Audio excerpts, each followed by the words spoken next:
Hello there and welcome to my Arty Corner here on YouTube. My name's Angela Porter and I love drawing and I'm an artist. I'm best known for adult colouring books and also for my quite sometimes very intricate but quite abstracty or stylised and whimsical and cute kind of artwork. Very intuitive artist in my own way.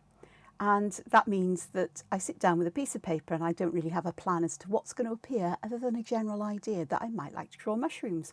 Or perhaps today I feel like flowery, or perhaps I feel a bit more Zentangle. Or I want to combine lettering with something. These things never pan out quite as I think they will, so I tend not to think if I can help it. Because I get frustrated, I make bad decisions and I end up with a mess. So learning to go with the flow has been an interesting journey for me, but it's what I always should have been really. Anyway, I witter. So thank you for joining me and thank you if you subscribed as well. That means so much. If you haven't subscribed yet and you're enjoying the channel, please do click that button. It means a lot to me and it doesn't cost you a penny. It just says that you like what I'm doing and you're prepared to follow the videos. Even if you don't watch them all, that's fine by me. Thumbs up are always very welcome because it shows I've done something that people are enjoying and liking, and it all helps to get YouTube to share my videos with others who may find this of interest, because being a Brit, being an introvert, self-promotion is not something I'm very good at. So thank you to everybody who gives me a shout out and a mention as well when they use my videos for inspiration, because it is about inspiration, it is about encouraging you, it is about, sometimes I come up with ideas that I think are a good idea at the time but turn out not to be, and today's may be one of those, but we shall see where we go. So what you can see in front of me are two small piles of paper. This is watercolour card, it's just craft card. I found it on Amazon a while back and I bought it because I'm not a brilliant watercolourist, but as it's made for cards and mixed media, I thought it'd be okay. This is it. It's from the Paper Boutique. It's watercolour card, and it says it's top quality 300 GSM professional grade watercolour card. I'm not so sure about that because it's all cellulose, but it's good enough for somebody like me. So these I have cut to, the larger ones are 10 centimetres by 6.5 centimetres. Which means they're a little bit smaller than, they're most probably about 4 inches by, I don't know, just over 2.5 inches. I can't find a ruler in inches. Of all the rulers that I have, they've all decided to go and hide from me today. But centimetres, 10 centimetres by 6.5 centimetres, and I've created these to fit some cards envelopes that I'm buying. They have little heart closures on them. They're craft envelopes. If you're interested, I will try and remember to put a link below. They're on the Amazon UK website.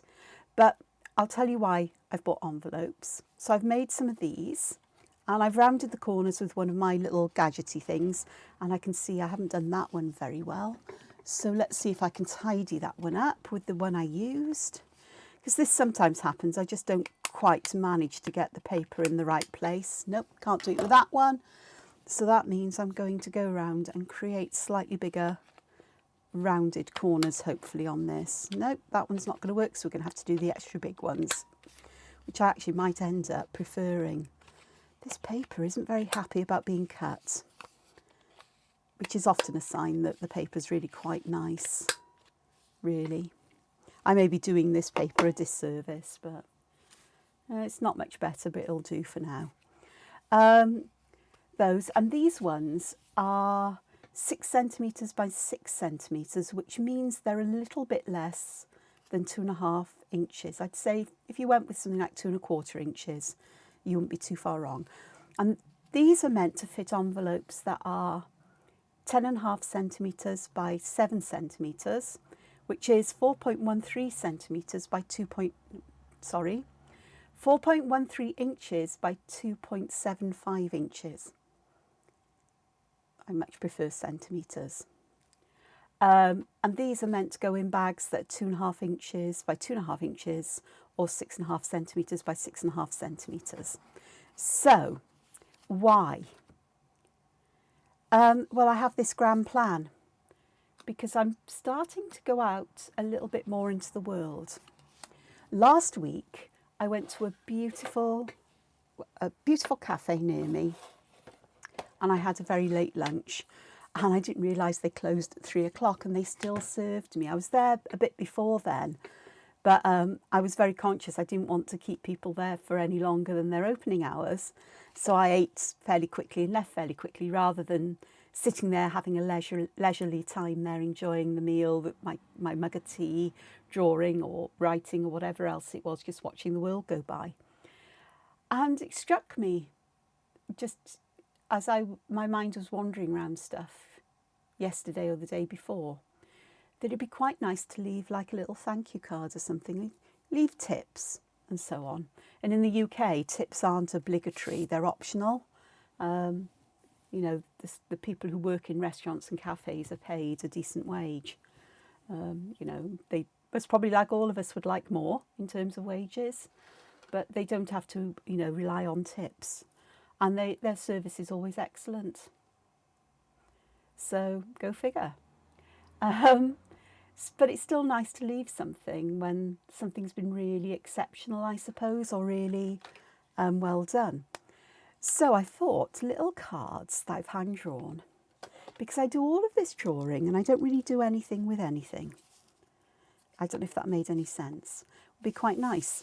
And I also thought, because I don't mind working on white backgrounds and then colouring them, but sometimes it's so much nicer to use a coloured background and go from there. So I'm using distress inks to colour. I'm going to do one card. I may do a second one. So that colour, if you use distress inks, that was dried marigold, which is a kind of, it's quite a soft orangey colour. Now then, I do need a scrap of paper to put under my fingers so I don't mess this up. Oh gosh, this one's really bright. That's a bit brighter than I wanted. That's okay because I can tone it down. That's saltwater taffy, which is quite a, it's a lot pinker. It's a salmony pink, so it sort of tones in with the orange quite nicely. But I'm going to go back and add some more orange where these two colours meet. There, that gives a nicer blend there, I think. So it is a bit of a dance with distress inks if you use them in this way. Of course, I have these available. I'm not saying you should go out and buy them, but it is just what I tend to choose to do colouring like this.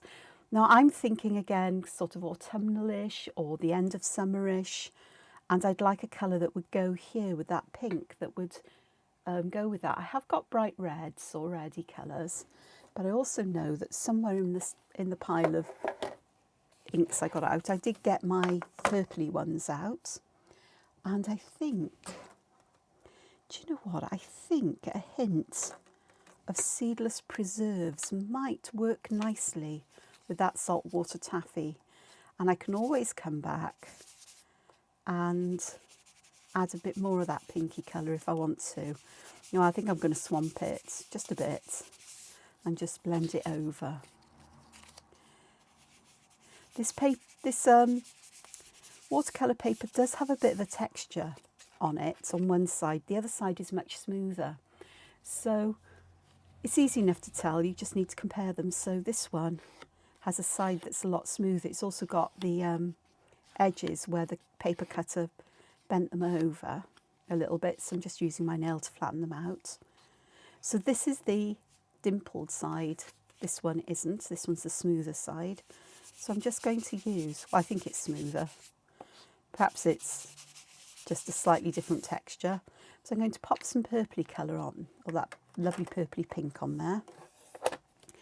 I am going to add a little hint of some orange, but I think instead of the dried marigold, I'll use spiced marmalade, which is a slightly stronger orange, which I'm going to pop here.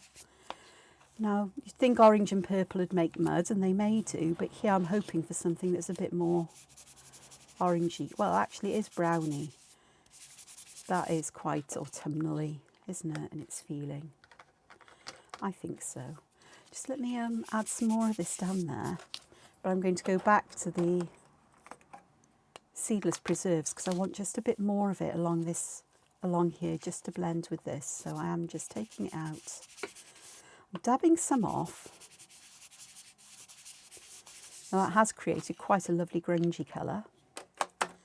And to bring that back to add a bit of pink, I'm going to add some picked raspberry. So that's brought a bit more of a pink tone in there, which is what I'd like. So I've done with those. I'm not going to use those anymore.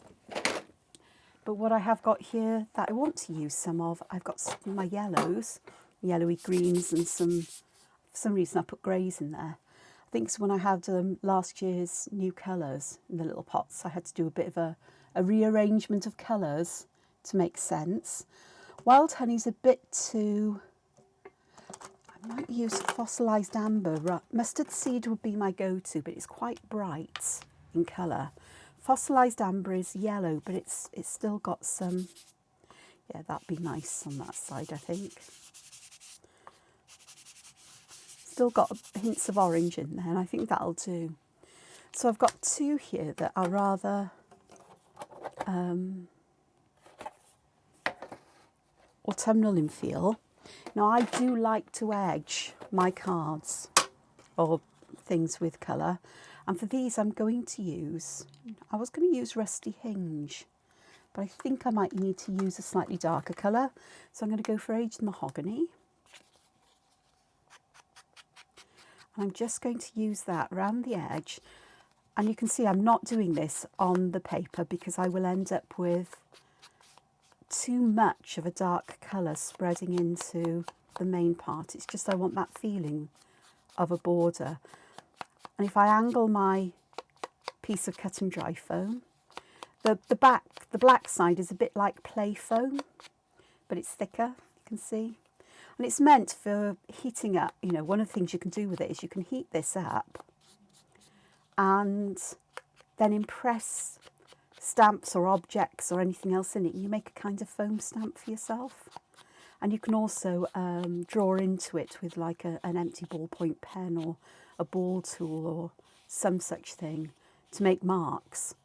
And then if you no longer want that, if you just heat it up again, it puffs back up magically. You can see from doing the edges. I don't know if you can see actually. It's probably not. I don't know if you can see the pattern that's on there. So we've got some indentations on there. Shall I put the light on? See if that'll help a bit. I don't know if you can see the indentations, which I could use then to stamp. If I put this down and I stamp, oops, I don't know if you can see there's a sort of like, it's not smooth, there's a cross pattern on there. So they're not very deep, but they do work that way. So I'm just going to clean that up a bit, get the worst of the ink off. I'm going to pop that away. I know I've got that cut and dry foam is in there, and it's going to be something that I'll want to clean up after. So what I'm doing here is I'm just sprinkling some water on these. I've got some old tissue here. I'm going to give it a second, and then I'm just going to pick some of that water up with the tissue just to give this water impressions. And then I'm going to very quickly swap a plug round, as I don't have a multi-socket here. I've only got 2 sockets on this particular available to me, and one of them's in use for my computer and stuff. So I'm just going to use my heat tool just to quickly dry these off so I can actually work on them. And it actually does 2 things. Not only does it dry the water that I've sprayed on, but it sort of like helps the distress inks soak into the paper so they don't cause too much feathering. So there we go. just like that quick. So I think I'm going to have fun doing this lot. So there's my 2 little tiles, which I just think are really cute and adorable. And I will go back to the usual exposure. And the bags I've bought for these are Glassine bags, which are the ones that are semi-translucent. So they won't be here though until Friday, I think it is. But I can live with that. The heart ones, for the bigger ones, are for a different day. So I've got my 05 pen here, or my 04 pen here, and I now need to decide what I'm going to put in here.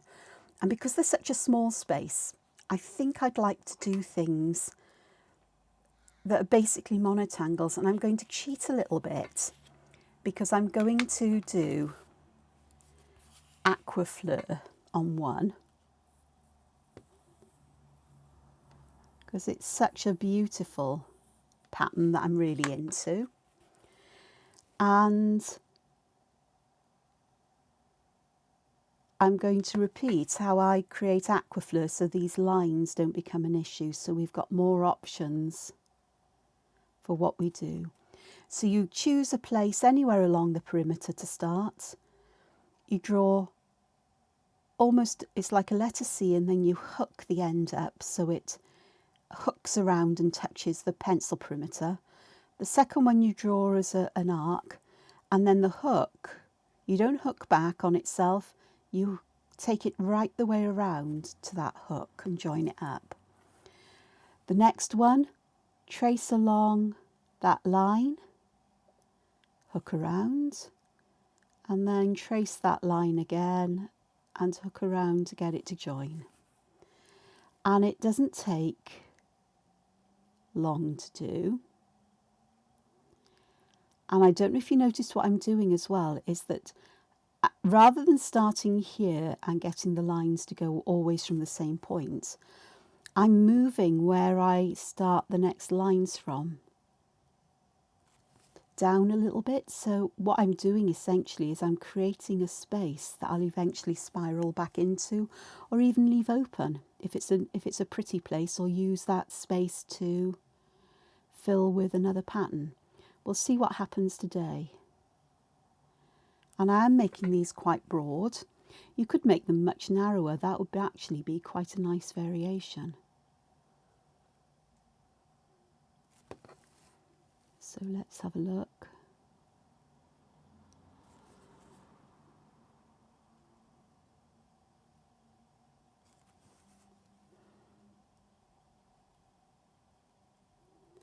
So you'd get thinner areas of blackness if these are the ones you want to colour in black.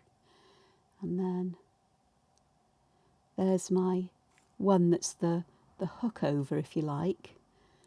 So I am going to pop the hook in because it does serve a purpose. And then I'm just going to start to aura this. My drawing board here is still a bit sticky. I'm hoping that by using it, it will help the stickiness to disappear, because nothing's sticking to it and not coming back off. So I've tried polishes on it. I've tried just about anything. I think it's just that the varnish just needs that little bit longer to cure, but it's not going to be damaged, I don't think. So this shape is quite interesting here. But if I carry on, you'll see that I am going to do these in pairs, because pairs are important. And you can see that it's all beginning to spiral back round. There, I could have done with one there. And it may be that I've got an interesting shape in the middle there. Now, these ones around the edge, I'm going to join them up like so, and those little hook overs will literally hook over the line, because I'm using the pencil line as the guide as to where I'm going to draw these connecting lines in. These little tiles are a bit of a pain to move around, but it does make sense to move them so that it's easier to draw these lines in.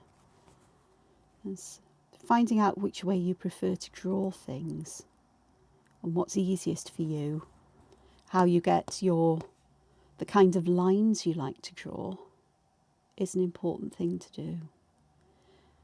I tend to swap and change back and forth constantly. And here in the middle, I am going to round that corner a little bit just to complete this inner circle. And I'm going to go back and I am going to make this that little bit thicker, all the lines around, to smooth it all out, because that is going to form something there in the middle. Now, in between these shapes, I think I'm going to find a finer pen. Hopefully I've got a finer one. That's an 03. Won't be in there, it'll be in the other pencil case. Yep, I've got an 01 here. And so what I'm going to do is I'm going to put some narrow lines in between these sections. So not the ones that I drew that curved over and joined, the ones in between, though it doesn't matter, you pick what you do and you stick to it. See, I've drawn this backwards and my lines aren't as good, so I prefer to draw my lines pushing away from me. Usually. It does depend.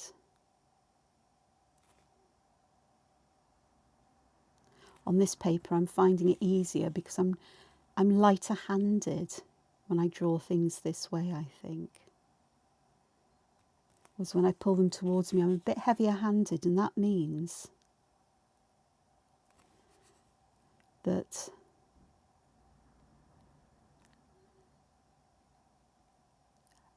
my pen will catch on the little lumps and bumps and make my lines uneven. Whereas this way I'm practically just skating on the surface. If I concentrate, I can make myself be quite light-handed, but my mind wanders and I forget. I should have a mantra I repeat to myself.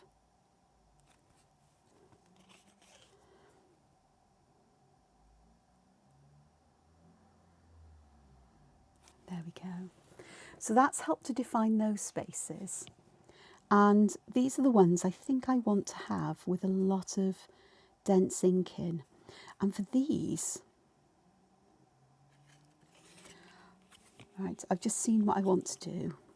I'm going to put between in these, and I'm going to start from the widest edge here. And between, you start on one side and then you get the line to bend over. You start a little bit further down the line there.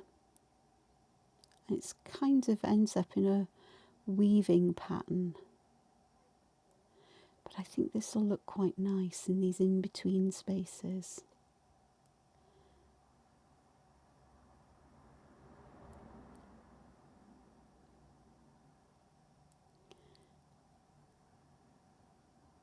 So I'm just dancing back and forth here between them. Missed there because I looked up at the screen before I'd finished drawing, just to check A, I was on camera, and B, you can see what I'm doing.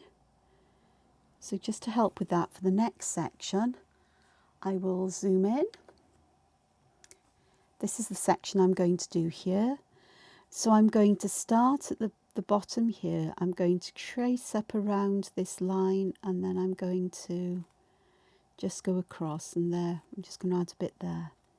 And then the other side, I do like to come back from that line and go back down. So you can see how these lines starting to weave. So I've got that one there. So I'm just going to come back down a short distance and bend that back around. This one, like so. So a little bit further down is where it connects the previous line. Here I'm going to move down the one I've just drawn a little bit and go back. You can do it like this, where you start from the same space and draw them together. I just find it easier to go back and forth. And what this is doing, it's almost creating a crease in the middle of these sections. I'll do one more with you. So I'm going to do this section here. So I'm going to trace this line up, and when I get close to the top, I'm just going to bend the line out. Then I'm going to start a little bit away, a little bit of way down that line, and draw one back here.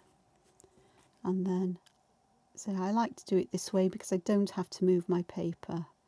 And although I'm drawing this second stroke towards the right, in the opposite direction to what I prefer to draw, because it's quite a short line, it's not too much of a problem for me.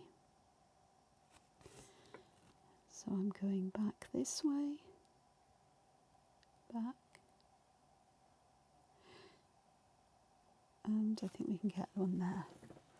So it's beginning to fill that in and add quite a bit more texture. Perhaps just one more, so you get the feeling of this. Oops, I did that the wrong way round, didn't I? It's always a possibility, but it'll work because I'll go like that.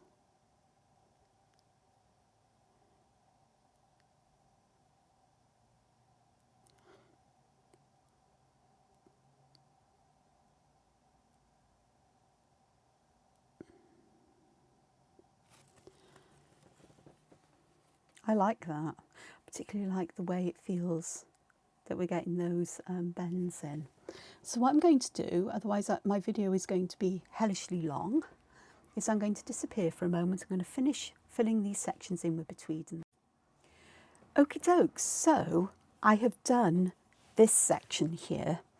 All of the betweeds are now filled in. Oops, that's a bit of a messy line there. So I can just go back in and just hopefully tidy that up a little bit. And that's starting to bring out the structure a bit more.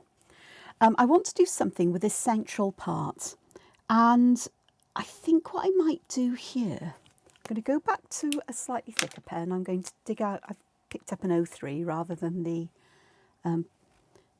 Pigma Sensei one, and I think I'd rather like to do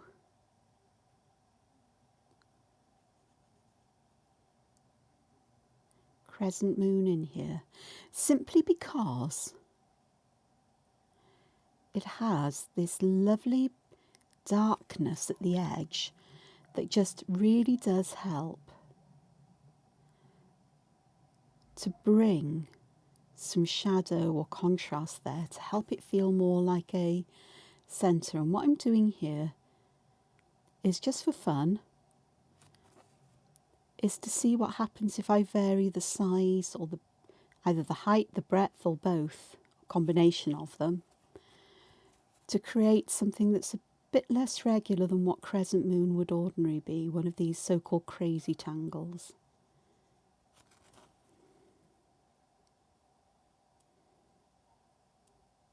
I'd rather call them asymmetric, perhaps.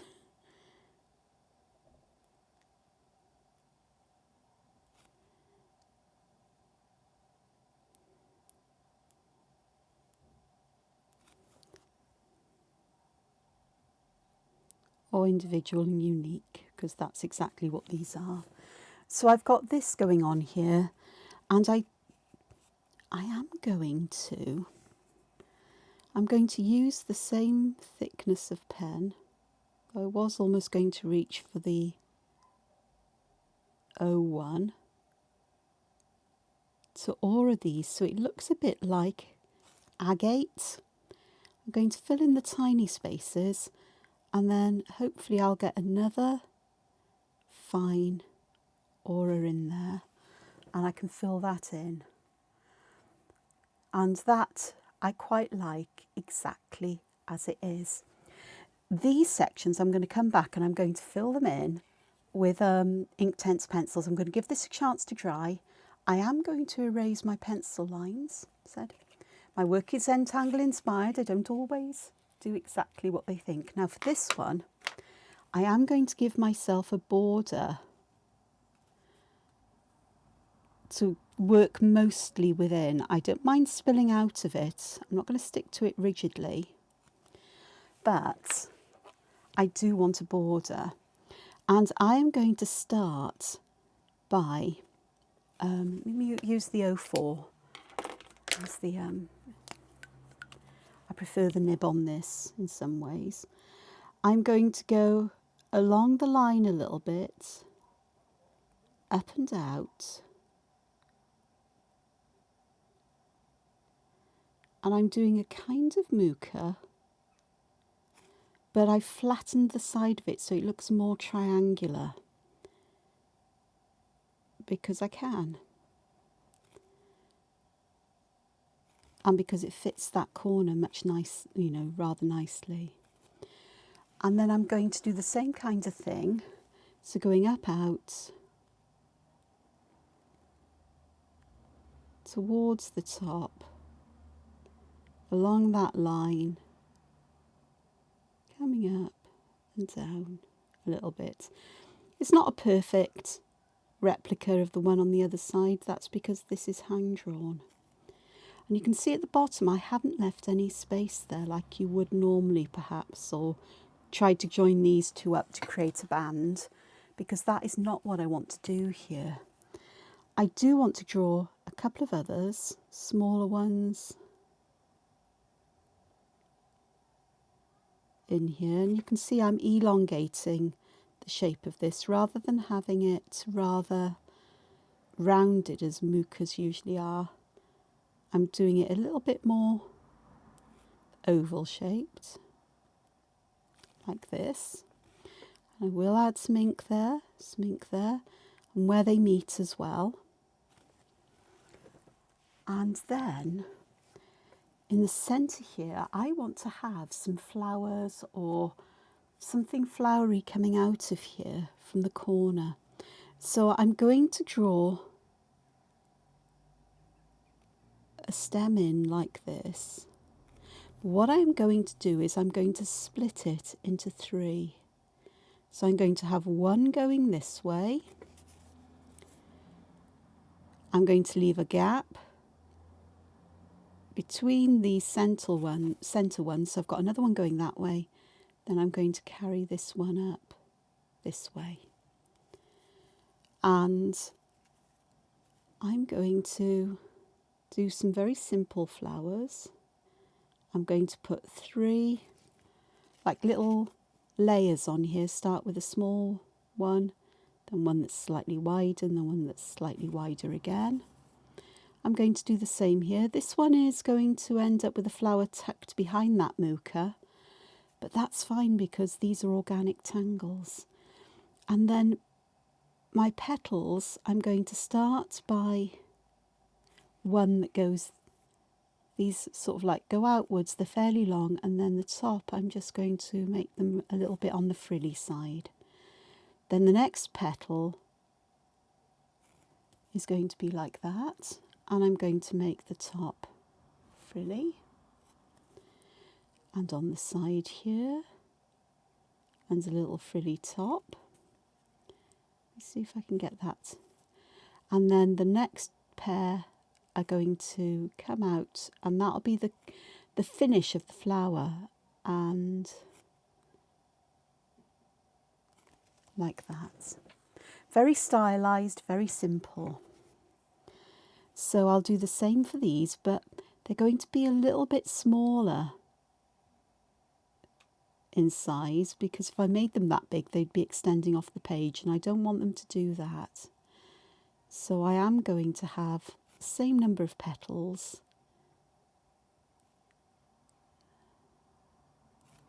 on the same kind of arrangement. There I've missed a bit, but if I haven't done any rounding yet, but I will do. So here, even though we won't see the petals at the top, I'm putting them in at the bottom, because we will your eye will notice that and will go, oh, there's a full one there. So they do look a bit, it does look a little bit on the odd side in some ways, that I've got this one going that way, but it'll be fine. Look at that, I've gone and done the same thing there. It's because my eyes are darting to where I'm going next rather than staying with what I was doing. So I do want some leaves on these, and I could have them a bit like flax, and I think that would actually tie in quite nicely. But I'm going to create some smaller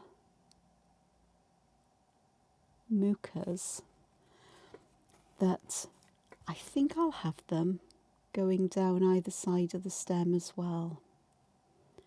Simply because they look a bit odd just starting there. And then I'll have some that grow here. And this time I will have that kind of illusion that perhaps these are joined together there. I'm going to pop one in here and another one in there, and perhaps I'll just leave those ones as if they're woven behind as well. And I'm going to go and round these corners where they join everywhere, because that little bit of extra weight just adds something to the whole of this.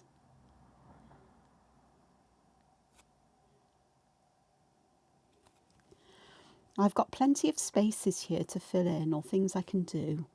So what I'm going to do here is I'm going to put a full sort of like seed in here, and I'm just going to start to fill this little space with others like so, and perhaps one just in there.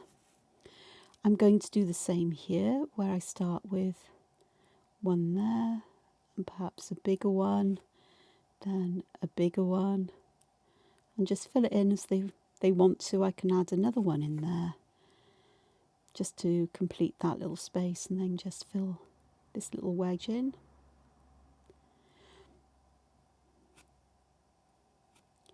It just kind of fills that area in nicely.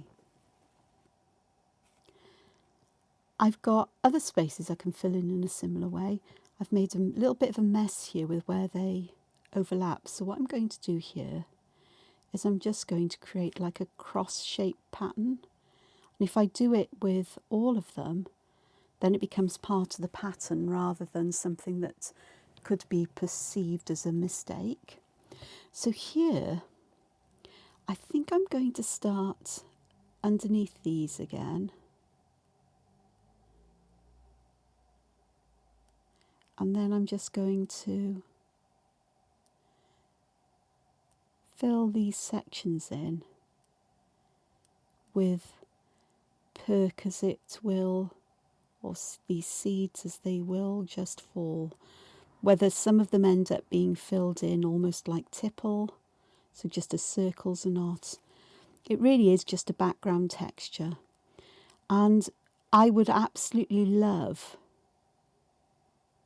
to have some permanent fine liners so I can use different colours. I haven't got any micron pens of different colours. Well, I have got a brown one. The problem with the brown is that it's an 05, so it's an even thicker line than this. I mentioned it before, at the moment in the UK, microns in brown in particular are in very short supply.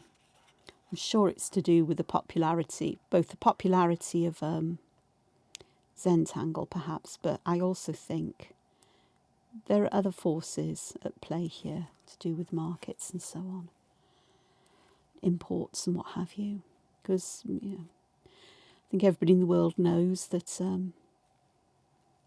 things have changed a lot in the United Kingdom, and I'm not talking about the death of the Queen. There's other things going on, but lots of things seem to be in very short supply. Art materials, not least of all. And the cost of buying them from abroad is astronomical now as well.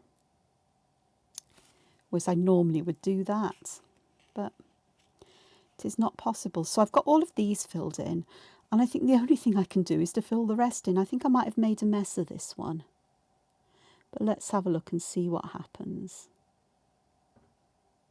because it might work out okay. And here I think I might just use these seeds, these Purks or Tipple, to fill this in, but also to create a gap, well, not a gap, almost like a bridge or something that joins these two sections together, so it looks like they're complete rather than anything else. Do I want these to spill out? It looks like I do, because despite me saying that, that space there is just awkward. I didn't think this through very well, can you tell that? But it's the case of trusting the process, trusting that I can lead myself, or I can find ways to make this work. It's a bit like jazz improvisation, where the person who's improvising to the, improvising the melody, I suppose, to the accompaniment, the chords and the accompaniment and what have you, the scale, has to trust themselves to get to the end of it without knowing what they're doing, because they're making up as they go along. And but their knowledge of music and practice and their sense of rhythm and harmony or dissonance is, they trust that to lead them both through the improvisation but also to the end of it in a satisfying way. So it's like creating a maze for yourself as you move along. And I guess the way that I work is a bit like that sometimes. It's trusting the process, and I also know that if I was to leave this as it is now, just as black and white, well, black on colour, that somewhere along the way I am not going to be all that happy with what I've created here. Whereas if I take the time to add colour or shadow and highlight, suddenly this comes to life.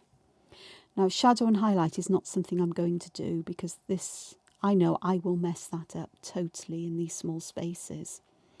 And I mean shadow and highlight with graphite and white chalk. But I've got other tools at my disposal I can use. My Inktense pencils, for example. And that will be my next port of call here. And I am just thickening some of these lines up too, just to bring some depth and dimension, to help the different elements stand out from each other. Oh, excuse me, that's my phone going. There we go then. So, yeah, phone call. Seemed to be a mobile number, but it was a recorded message saying that somebody's trying to charge my Visa debit card with £900. If this isn't you, please contact this. Online shopping. Well, what are you on about? So what's going on here? Keep an eye on my debit account, but I've got the number. But it seems to go, it looks like a mobile phone number, but it relates back to China. So, scam. Again. There we go. So a bit heavy-handed in places, but this is where I want to make use of some Inktense. So I'm going to dig out the ones that are my favourite ones I'm keeping in a pencil pouch of this time. I have got Crimson, which I think Crimson would be quite nice for this purpley or pinky one here. So I'm going to put the darkest colour towards the base.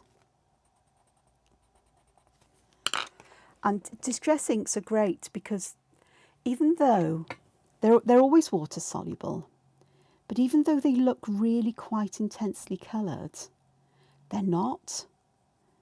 There's not a lot of ink there, so when you're adding something like an Inktense pencil or some other watercolour, that actually mixes with the ink, and the ink doesn't really discolour it unless you've put a huge amount of the distress ink on the paper. Now I do want to go back with some more crimson afterwards. And I'm also going to put some crimson down on these other two. Even though they're orange, I want these flowers to appear that they belong. So the orangey colour in the background will possibly affect the crimson colour just that little bit, but maybe not as much as we think it will. But that variation in colour will be quite pleasing to me, and it will help to lift them from the background.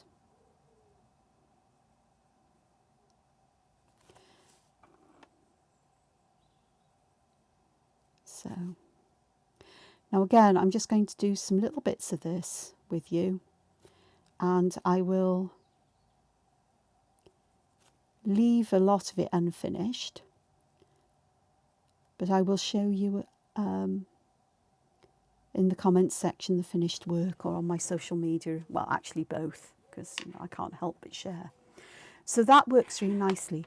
Now for these beads in the background, I want something that's quite a dark colour, and I think I'm going to go with this mauve that I used yesterday.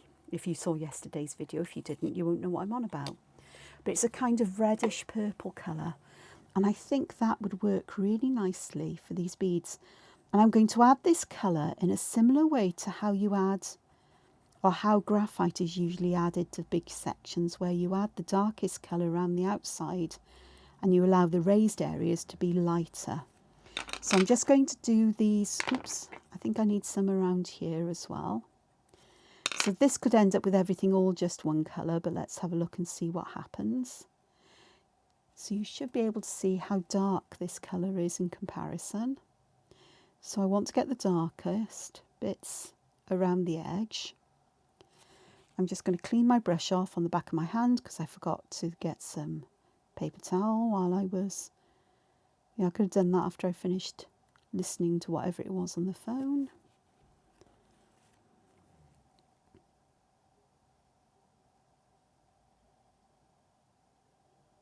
If you ever get an automated call that suggests this, don't answer it, or don't respond to them and press a number. If they don't ask you by name and they're not from a bona fide company. I mean, you get cold calling calls, but... So I think that will work quite nicely, actually. It does send those towards the background. And once it's dried, I can add some more. Now for the leaves, normally you'd want leaves that are green, but I don't think that's going to work with the background. So I'm going to make use of this crimsony colour again. And I'm going to put the crimsony colour towards the bottom of the mookas. But I also want to get this beautiful golden colour going as well. And highlight that, I'll bring that out. So I'm going to use my favourite sienna gold. And I could do perhaps with a transition colour, but I can add that afterwards if I need to. So I'm just going to get this working. So I'll get a large part of red towards the bottom. And I'm going to move some of that orange into the red and just let it become yellow. Not yellow, orangey in colour, and keep this beautiful golden coloured stem. So let's have a look at doing this over here. So I've got the lovely reddish colour here, that beautiful crimson. I've got this lovely golden colour. I can move the colours around and mix them as I want while they're still wet. I don't want to lose the intensity of colour, but then at the same time I know that once they dry, I can always come back with another layer of colour. So I've got that going on. I should have really done this over here where we've got these beads. Because my mushrooms yesterday, my autumnal mushrooms, I actually used the purple as the darkest colour in the foliage and in places, but I can't do that here because I've used that already for this area, but the red will stand out against it, I'm sure. And I can darken that purple once it's dried and I know that I need to darken it.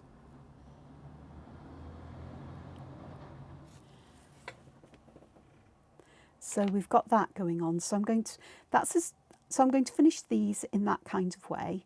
There's a good chance I'm going to use a darker purple or darker colour in these seed-like sections, and I'm going to likely add, is that dry?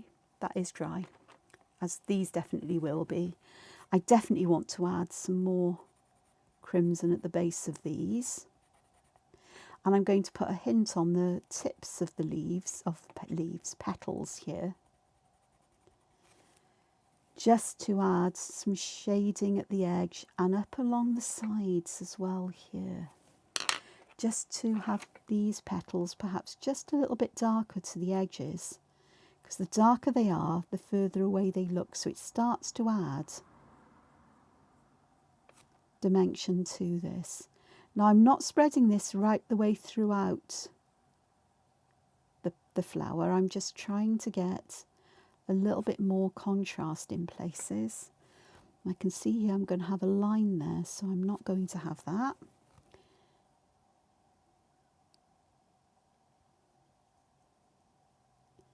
And let's just get these nice and dark. This one I do want a fair amount of colour there, so it does look that little bit darker. So I'm beginning to get that sense of volume. When this is dry, I'll go back and add even more colour here to the outside edges and to the base, just to help to bring that puffiness up as well. So it's a dance. So there's that one.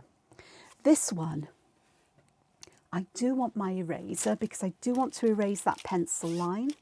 Because once you start adding colour in other ways, that pencil line will get stuck underneath the colour often. So it is best to erase it when you still can. The other advantage of erasing is that any of the loose pigment from the ink will disappear. Now for this one, I want to do something that's a little bit different. I'm looking for I think, is that one it? Iron blue? No, I don't want iron blue. I've got Payne's grey here. Or shall I? No, let me stick with the same colours. Is these bands here, I want them really dark at the base and a little less dark coming up, and I want darkness where they start to curve over as well, as if they are bending away into shadow. So I'm going to add some colour very lightly here. I'm just picking some up from the edge of that section, and then I'm going to go down while that area I picked colour up from is still damp, so I can move the colour. I've got a little bit left on my tip of my brush, so I'll use that there. I'm going to pick a little bit up here and start to blend it out this way, and then I am just going to get this to be the darkest, clean my brush off so I can blend this colour out even more, and when that dries I'll have a natural highlight there, and the depth of colour will help to accentuate the sense of dimension, of folding of space, of volume, however you want to describe it.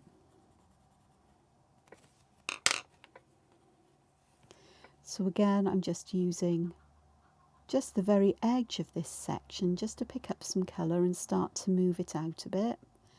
And then I go and wet all of that. And I might need to move a little bit more around the edge outwards, just to get a nice smooth transition.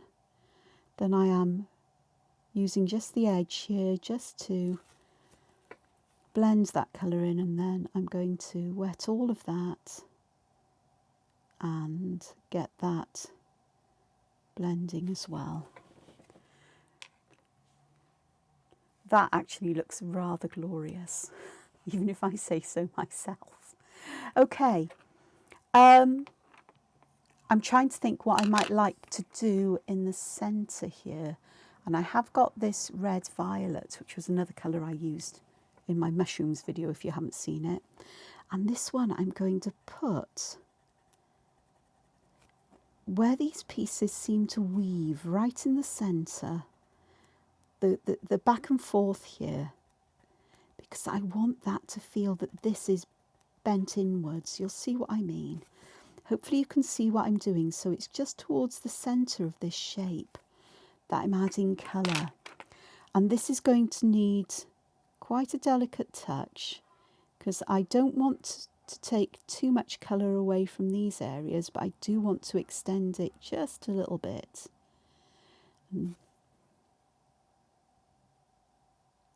But I still want to activate the whole of that colour just to get that depth of colour. I'm going to try and get some colour to blend down in places. But again, it's something, if it's not quite right, or if I need a bit more colour, I can always come back once this is dried, because I don't want to fuss and faff around with it too much, because everything will end up being the same colour. But that you can already see there's a deeper shadow there. I'll do the same here. Now I'm very fussily putting this right on the tips, but you could potentially just put a line down, which is eventually, I think, which is what I'm going to end up doing once I work out how much of the colour I need.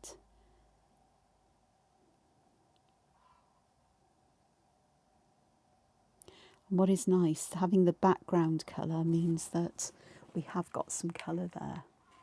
That has really carved a deep dip into it, hasn't it? I'll do just one more, because this is fascinating. I find it fascinating, and I know that by the time this is finished, this is going to look rather dimensional, I'm sure. You're getting a hint of it here and now.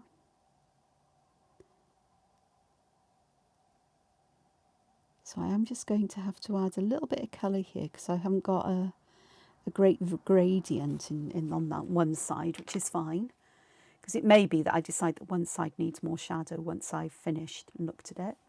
In the centre part, I do want some shadow around these. Now I could go with orange or yellow, but I'm not. I'm going to take this red violet again, and I'm just going to put this right around the edge. So I want it to feel that this section here is well behind this. So again, this is the kind of thing you would do with a graphite pencil, but I'm just using some colour to do the same kind of thing, where the water is, the brush is acting as your tortillon, and I'm just trying to pick up enough graphite, well, the colour, from the edge, so I can just create a gradient, but I don't want the colour to travel too far, because I want to keep that intensity right around the edge, so we get that shadowing going on. So I'm going to carry on with these off camera, and then I'll put them in the description in the box later on. But the back is blank and empty, and I could do something here, and the chances are I am going to do something that involves, you know, I've picked up some colour there from when I sprayed water on these. It's not a problem. I can say thank you. I can write thank you there, and perhaps do a little dingbat or cartouche to contain that. Again, I'll show you that. How long have I got? I must probably have enough time. Is this one dry enough? I think it is. So I'm going to take a finer pen for this one, and I'm going to write here. Actually, what I'm going to do is I'm going to give myself, okay, so that is the right way up. So if I turn it this way, I can give myself a space like this that I can write thank you in. And I think I'm going to do it in pencil first, so that I can get my spacing right.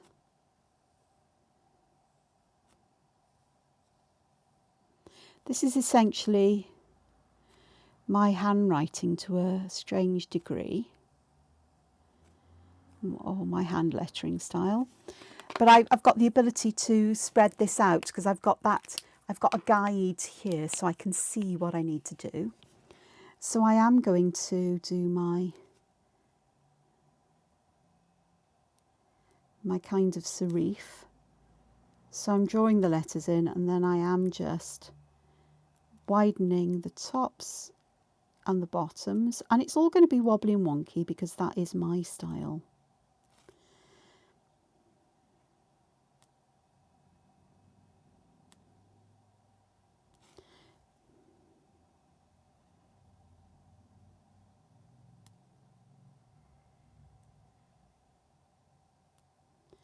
Might add some thickness on the downstrokes as well.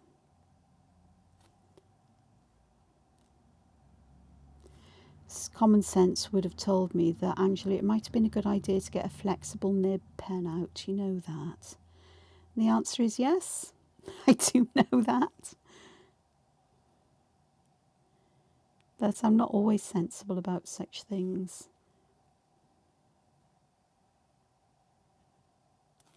So I can see in pencil where I've got some spaces, and I can see that with this U here, I'm going to have this curving here. So I've got the space for the K, the kicking K, to come around here and create a little spiral like that. And then I've got U to go in here, well, the O and then the U. With the O, there isn't really any kind of embellishment, so I'm just going to put a little spiral in there. My U's, I'm going to create those little thickenings. It's not perfect, it doesn't have to be.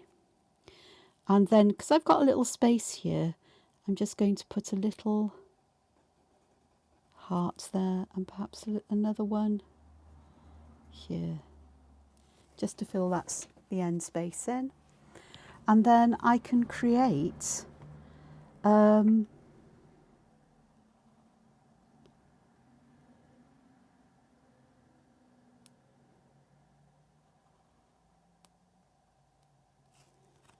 little holder like this. I'm going to do this with some Mookas, but I'm going to have the ends joining up to create my frame here. And then on the other side, let's have a look. So if I come here, I can have a couple more of these.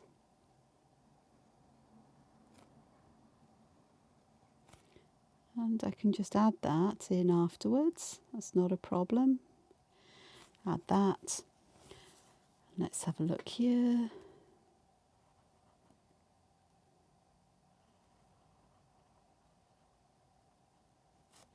That one really is a lot more curlier than that one, so I'll just adjust this one.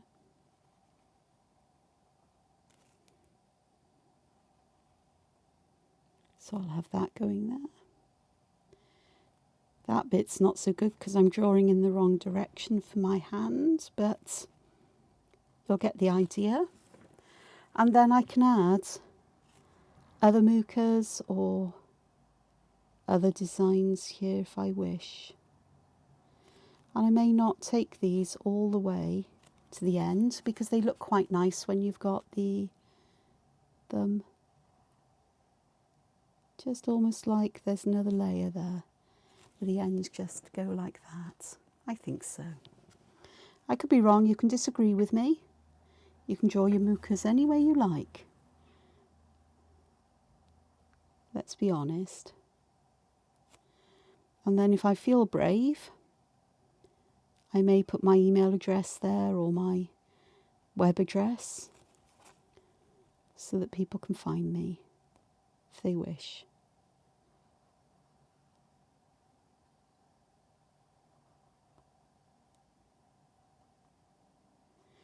And then this can be left on the table where I've had my meal, or somewhere else, because although I'm doing this as a thank you, there's all kinds of messages you could leave on here for people to find.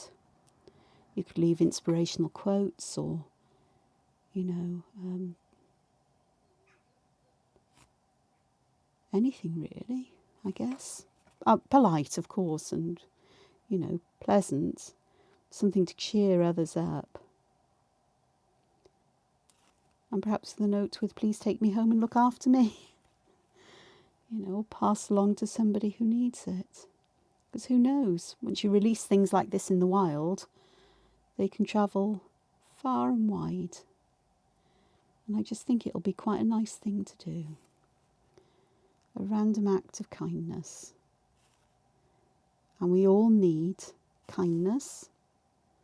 And this world needs a lot more of it, in my opinion.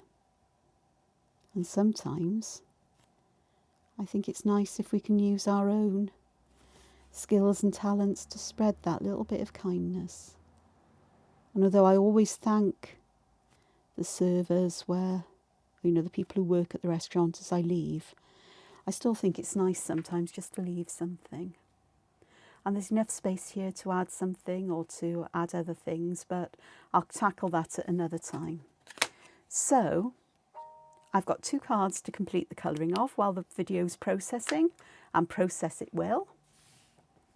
And until that time, let me just throw some stuff around here. So we've got, you know, an interesting picture for the end of the video, because, you know, beginning and start, because that's a nice thing to do, isn't it? Oh, my weird pencil can go there. But there we go. We've got all kinds of supplies. And goodness knows what here, haven't we? Look at that. I'm really pleased with that one. Yes, it's Aquafleur again, but it's different. It's a different version yet again. And so I'm going to hope that you have a lovely day, however much is left of it, and that you find time to be creative. So until then, take care, look after yourselves, and I'll see you again soon. Bye-bye for now. Bye.